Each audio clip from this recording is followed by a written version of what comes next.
First of all, I am by no means saying Minish Cap is the best Zelda game. That debate is usually reserved for the other 3D Zelda games.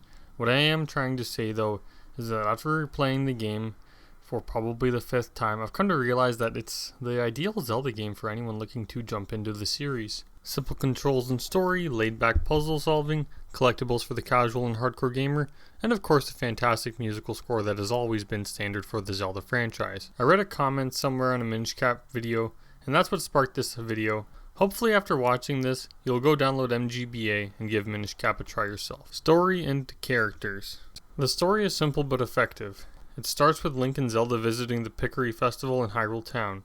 After the festival, you escort Zelda back to Hyrule Castle where a mysterious figure appears. All hell breaks loose when a mysterious figure opens a chest full of monsters.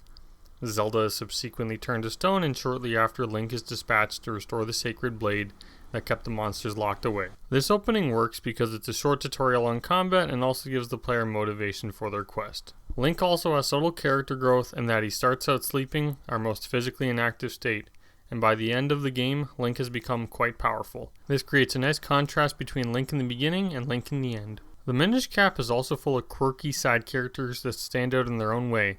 The Minish love to collect things created by humans. Brawlov has created a plethora of figurines based on the things you've encountered in the game. There's Mayor Hagen, who boasts of how great the town is, even though none of it is thanks to him. The hurdy-gurdy man loves to fuse kinstones.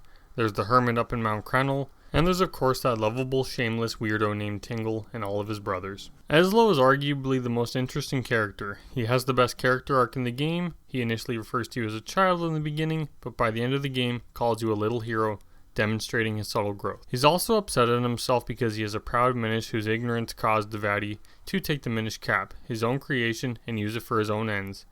Of course, he lacks the strength to do much about it, and so needs Link's help. It's good because Eslo wants to fix his mistake, but because of his form is quite useless, and so has to ask the people he hurt for help. It's not Shakespeare, but it does add a layer of depth to the story as well as Link and Eslo's time together. Sprite animation and art.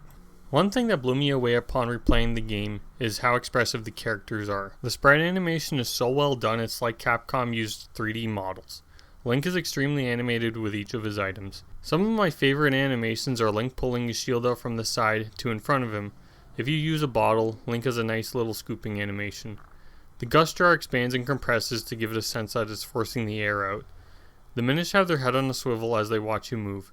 Their Darknut's cloak moves in subtle ways as he keeps the pressure on you.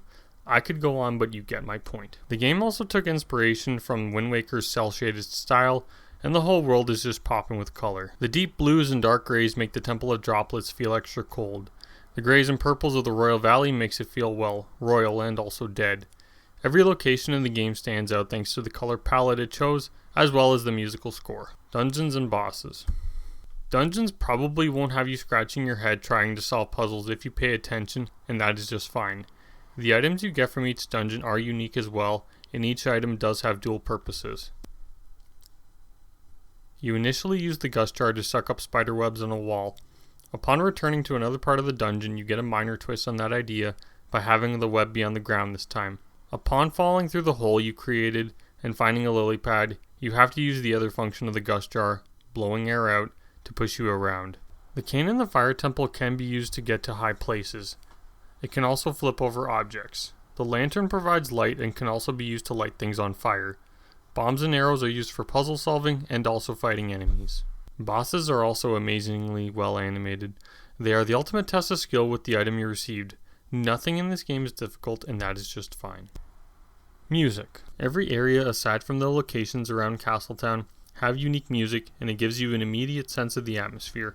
Some locations even have a unique use for instruments. The drums used for Mount Krenel convey a sense of boulders smashing into the ground. The Royal Valley feels extra creepy thanks to the use of animal sounds in the background. The horns and cloud tops truly make you feel like you're a hero on an epic quest, but it also reminds you that your adventure is soon coming to an end. All in all, the music helps distinguish each location and create an incredible atmosphere.